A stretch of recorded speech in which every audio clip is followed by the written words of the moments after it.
कौन आपण मने मने केउ विवाहिता स्त्री बा झील को भल पाउछंती जेते चेष्टा कले मध्य आपण ताकू पटई पारु नाहंती तेबे आउ चिंता करंतु नाही काहेकि ना आपणकर एई असुविधार समाधान मु आजी आपण मानकु एई वीडियो माध्यम रे बतई देबी।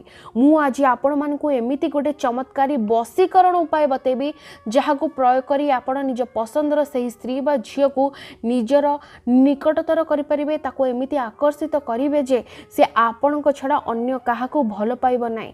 जी दिने देखिले आपण को भाव देउ नथिला इग्नोर करूथिला से आपण को पाखो को आसिया पई विचलित हबो। हां आज्ञा यह संभव एवं 100% एई उपायटी आपण को काम रे आसीबो आपण को जीवन राते राती बदली जिवो। तेबे एई विधि को केमिति करिवे किपरि करिवे ध्यान सहित सुनंतु। नमस्कार फ्रेंड्स, ओडिया फंडा चैनल को आपण मानकु स्वागत। तेबे निज पसंदर स्त्री बा झियो को पाइबा को जाय आपण समस्ते बहुत प्रकार टोने टोटके मंत्र जंत्र आदि करि सारिथिबे किंतु से स्त्री पटिबा परिवर्ते से दूरे जाउछि। तेबे कोन करिवे एई उपायटी को मने रखंतु। केवल शुक्रवार दिन प्रयोग करदेबे। केवल खंडे साधा कागज नाली कलर पेन किंबा मार्कर ने आसीबे। मु जेमिति उपायटी को बतेबी सही परे आपण विधिटी को करिदेबे।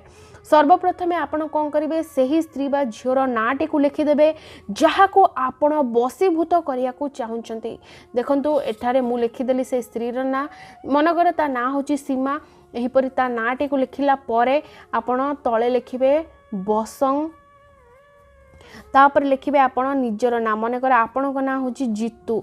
एतिक लिखला परे मु आपण मानकू गोटे वशीकरण मंत्र बतेबी। से मंत्रटी को तळे लिखिबे किंतु ता पूर्वरु मु आपण को किछटा नियम विषय जणै देबा को चाहूची कि आपण जे भी ए उपायटी को प्रयोग करिवे एतिक दिनस मन रखिबे। विधि करिया पूर्वरु आपण केबे भी काहाकू ए उपायटी को करूचंदी बोली जणैबे नै कारण आपण जदि कहि देबे तबे ए उपायटी रा कोनोसी प्रभाव पड़िबो नाही।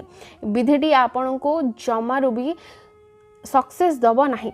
तबे मने रखंतु एतिक दिनस लिखिला परे आपण एठा लिखिबे क्रमुक काल देवम आमुकं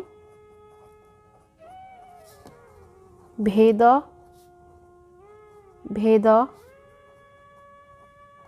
स्तंभितं। तेबे यह हूँ से वशीकरण मंत्र जहाँ को आपण तले लिखिदेबे। मु आपण मानकु पाखरु देखै दउची आपण माने चाहिए स्क्रीनशॉट मध्य नै पारंती। एतेक दिनस लिखिला परे एबे आपण कोन करिवे सुनंतु। सर्वप्रथमे एक कागज को दुई हाथ रे धरिबे एवं आखि बंद करिनेबे।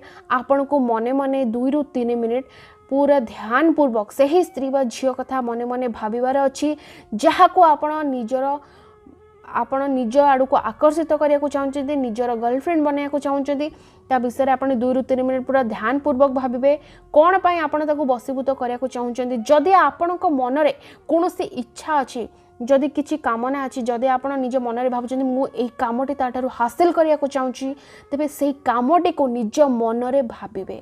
तापरे कोन करिवे आपण ए कागज को निज मुंडरे 3 थर छुआई देबे।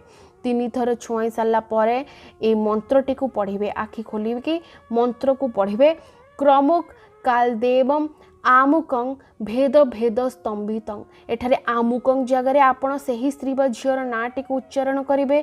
तेबे मंत्रटी को आपण लगातार 11 थर पढ़ी नेबे। 11 थर मंत्र पढ़ी सारला परे ए कागजटी को भलो भाबरे मोड़ी देबे एवं तापरे कोन करिवे म आपण को कहूची सुनंतु।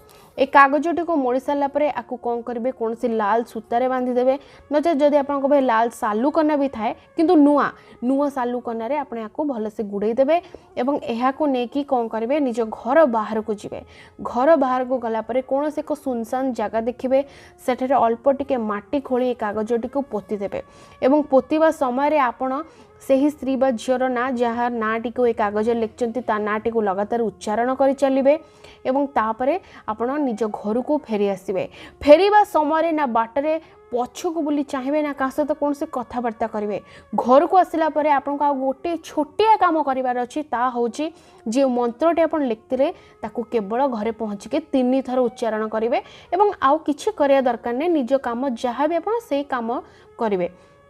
मने रखंतु ए विधिटी को काहाकू जणे कि करेंगे नहीं एवं यह केवल आपण शुक्रवार दिन ही प्रयोग करेंगे। केउ समय रे करेंगे ता मध्य निहाती जरूरी जानिबा आपणकर। समयटी होची केवल दिन 12टारू आरंभ करी संध्या 5टा मध्य ए उपायटी को आपण समस्ते प्रयोग कर पारिबे। धन्यवाद।